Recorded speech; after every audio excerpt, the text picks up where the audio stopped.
ఇప్పుడు మనం చూసుకున్నట్లయితే జూబ్లీస్‌లో బై ఎలక్షన్స్ వచ్చినాయి గదా! ఏ పార్టీ గెలిస్తే ప్రజలకు మంచి జరుగుతుంది? ఏ పార్టీ అంటే ఇప్పుడు గతంలో బీఆర్ఎస్ పార్టీ ఉండే అన్న ఇక్కడ. సో, సడన్‌గా మా ఇక్కడ ఎమ్మెల్యే చనిపోవడం, బై ఎలక్షన్ రావడం. ఇప్పుడున్న కాంగ్రెస్ కూడా బాలేదన్న మీకు తెలుసు కదా! హైడ్రా అని ఒక కొత్త నాటకం చేసింది. ఇక్కడ ఒకవేళ కాంగ్రెస్ మంచి పథకాలు మళ్ళీ అందరు ప్రజల్లో రావాలంటే బీఆర్ఎస్సే గెలవాలన్న.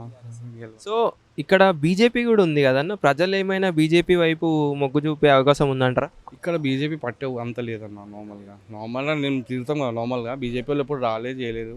ఇక్కడ సెంట్రల్ మినిస్టర్ ఉన్నాడు కానీ ఇప్పుడు సెంట్రల్ మినిస్టర్ అంటే నార్మల్ గల్లీలలో ఇప్పుడు రాలే. 5 ఇయర్స్‌కి ఒకసారి నార్మల్‌గా వచ్చి ఏదో మోదీ మెనియాతోని మోదీ దాంతోని గెలుస్తాడు అంతేగాని పర్సనల్‌గా ఆయనకి ఇక్కడ బాండింగ్ ఏం లేదు. ప్రజలతో ఆయన ఎప్పుడు ఉండలేడు కూడా. సో, ఇక్కడ హెచ్‌వైసీ సల్మాన్ ఖాన్ అని ఇండిపెండెంట్ క్యాండిడేట్ గూడా నిల్చున్నారంట. సో, అతనేమైనా గెలిచే అవకాశం ఉందంటారా? అన్న ఆయన గురించి అంత ఐడియా లేదు. కానీ నేను ఫేస్‌బుక్‌లో నార్మల్ చూస్తున్నా చందా చోర్ అంటారు. అంటే మామూలు చందా ఏమో చేస్తారంట మైనారిటీ వాళ్ళకి. ఏమో చేసి వాళ్ళకి ఏం చేస్తాడేమో తెలియదు కానీ ఇక్కడ అంత పట్టయితే లేదన్న జూబ్లీహిల్స్‌లో.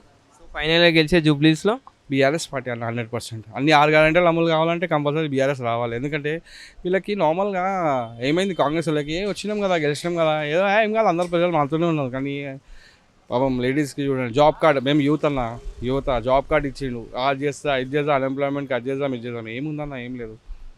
అదే రాది అదే అంతే. తెలంగాణ రాకముందు అంతే, తెలంగాణ వచ్చినాక అంతే ఏం లేదు ఫస్ట్.